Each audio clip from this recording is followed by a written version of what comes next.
देखा होगा दादा जिंदगी की, जैसे नदी को देखना, कभी नदी नाला कोई हो तो उसको देखना, तो नदी के हमेशा दो किनारे होते हैं, कभी एक किनारे की नदी बह नहीं सकती है।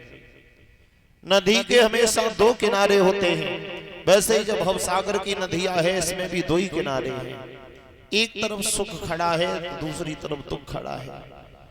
और सांसारिक नदी में जल बहता है, लेकिन जब भवसागर की नदियां में समय बह रहा, समय बह रहा है और समय के ऊपर पतवार बने बैठे हैं हम और आप। समय ने बहाया, कभी बहा करके इस किनारे पर खड़ा कर दिया तो इधर दुख खड़ा था, हमें दुख ने पकड़ लिया तो दुख ही दुख है। इधर से उठाया, कभी इधर पटक दिया तो इधर सुख खड़ा था, उसने मुझे पकड़ लिया तो जिंदगी में सुख ही सुख है। समय के हिसाब से आज हवा सो काल नहीं, और काल चले सो परसों नहीं चाले। जो आज है वो कल नहीं रहेगा, जो कल है वो परसों नहीं रहेगा। धीरे धीरे सब बदलता जाता है और एक जैसा समय सदैव किसी का रहता नहीं है। एक जैसा समय कभी किसी का नहीं रहता है। लाला सदा दिन एक से किसी के न गुजरते देखे, इंसान दुनिया में चढ़ते उतरते देखे।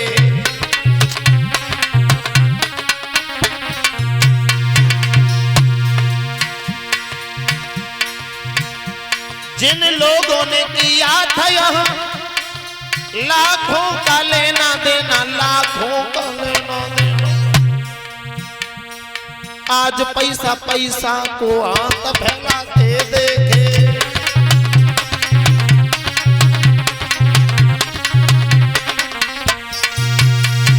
सदा दिन एक से किसी के न गुजरते देखे, इंसान दुनिया में चढ़ते उतरते देखे। जिन लोगों ने किया था कभी लाखों का लेना देना, आज पैसा पैसा को हाथ फैलाते देखे। जो करते थे न्याय कभी जज बनकर, वही मुलजिम बने कटघरे में खड़े देखे। और जो करते थे औरों का इलाज डॉक्टर बनकर, वही बीमार अस्पताल में पड़े देखे। सदा दिन एक से किसी के न गुजरते देखे। एक जैसे समय कभी किसी का नहीं रहता है। इसलिए दादा निवेदन करना चाहूंगा, भैया आए हैं संसार में तो अच्छे कर्म करते चलो। संसार में आने के बाद में सदैव अच्छे कर्म करते चलो, क्योंकि कबीरदास जी कहते हैं, कबीरा जब हम पैदा भये जगह से हम रोए,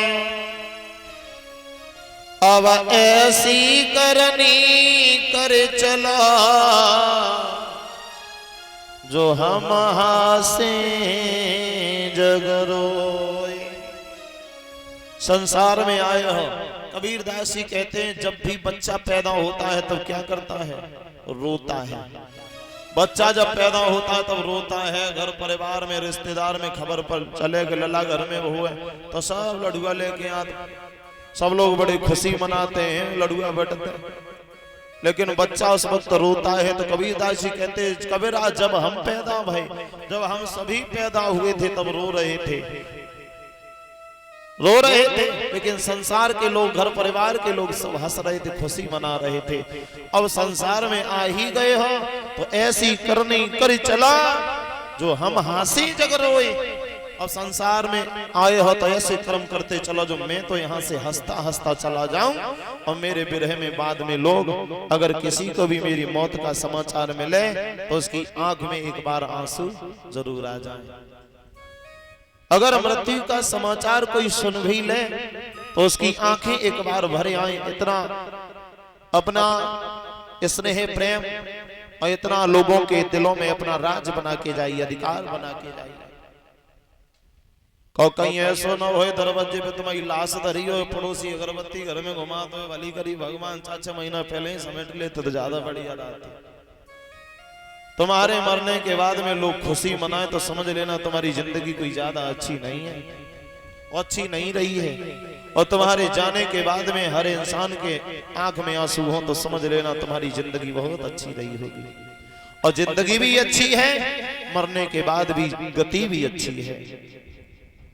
और जो यहाँ बुरे कर्म करते हैं वो न संसार के भले होते हैं न परमेश्वर के भले होते हैं, वो हर जगह ही बुरे होते हैं। जो बुरे काम करते हैं वो हर जगह बुरे होते हैं, और जो अच्छे काम करते हैं, भलाई के काम करते हैं, वो यहाँ के लिए भले होते हैं और वहां भी भले होते हैं, सारे संसार के लिए भले होते हैं। आजकल लोगों की मानसिकता तो ये हो गई, बोले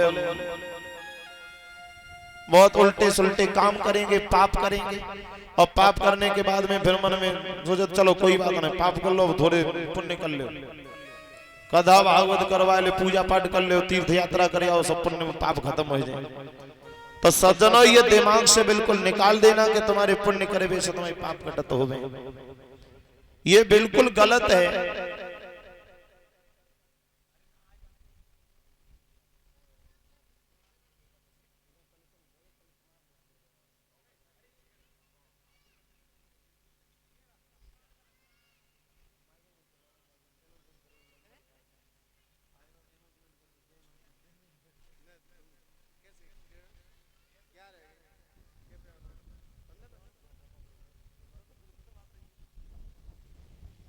क्या करते हैं लोग, आजकल लोगों की मानसिकता ये है, लोग कुछ गलत काम करेंगे, पाप करेंगे, फिर आदमी जो सोचो तो चलो कोई बात नहीं, घर में कथा भागवत कर ले या फिर तीर्थ यात्रा करे आओ, वन पूजा पाठ करा ले, पाप खत्म हो जाए। तो ये दिमाग से बिल्कुल निकाल देना भैया, पाप पुण्य करने से कभी इंसान के किए हुए पाप कट नहीं सकते, पुण्य करने से कभी इंसान के किए हुए पाप कटेंगे नहीं, ये कन्फर्म है। जो तुमने किया है उसका तुम्हें भुगतान करना पड़ेगा, यानी करना ही पड़ेगा। अगर तुमने पाप किया है उसके बदले में तुम सब जिंदगी पुण्य करो, लेकिन पुण्य का फल भी तुम्हें मिलेगा। जो तुम पाप करके आए हो सोचो कट जाए, कटेगा नहीं, फल उसका भी भुगतना पड़ेगा। दादा हम नहीं कहते हैं, हमारे शास्त्रों में ही प्रमाण है, हमारे शास्त्रों में ही प्रमाण है। महाभारत की तरफ देखिए, दादा भीष्म के रोम रोम में जहां बाण चुभा है, सरसैया पर लेटे हैं, एक एक बूंद खून शरीर से निचुड़ चुका है, अवस्था ऐसी है न मर रहे हैं और जिंदा हैं, तो जिंदा होने का कोई फायदा नहीं है। कन्हैया पास में गए तो कन्हैया से जवाब दिया है, आंखों में आंसू भर के दादा भीष्म ने, कन्हैया मुझे 100 जन्म तक की याद है कि मैंने 100 जन्म तक कोई पाप नहीं किया, 100 जन्म तक मैंने कोई पाप नहीं किया, और फिर भी मुझे ये दिन देखने को मिल रहा है, आखिर क्यों? तो एक बात बताओ दादा, जो 100 जन्मों तक जिसने पाप न किया हो तो पुण्य तो करे हुए हैं।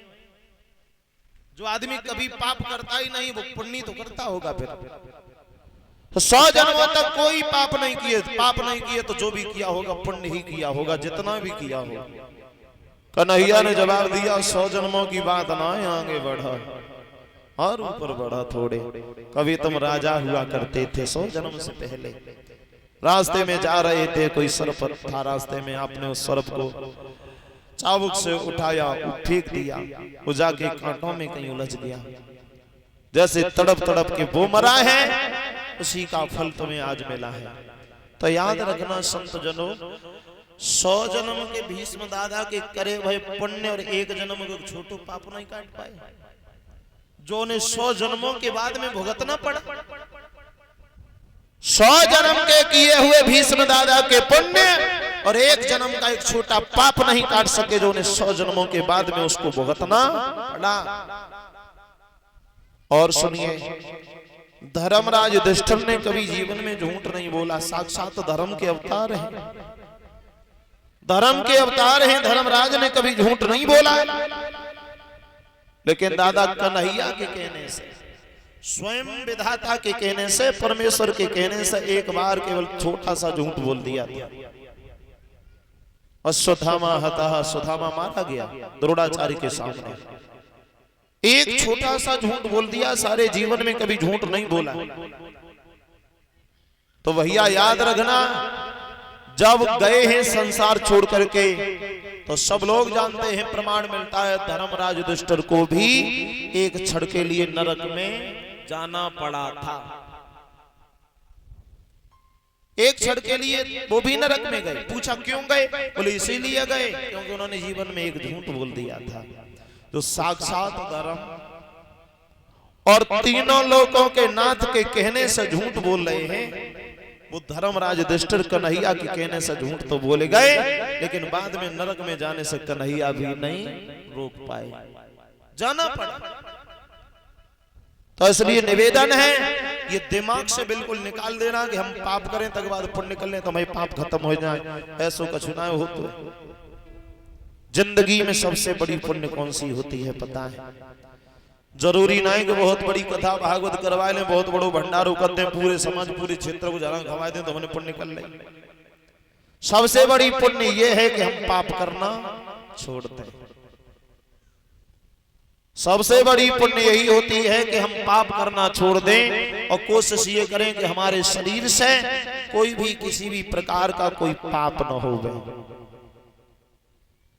और जब पाप करना तुम छोड़ दोगे, जरूरी ना है कुछ पुण्य ना करियो, लेकिन अगर पाप करना छोड़ देंगे तो आप जो भी काम करेंगे वो सब आपका पुण्य में ही सम्मिलित होगा, पुण्य होगा। जैसे दिन और रात्रि का जोड़ा है, हम जो सोचे कभी रात्रि न होवे, और जैसे मान लो होवे न, कभी रात्रि न होवे, तो फिर क्या बचता है?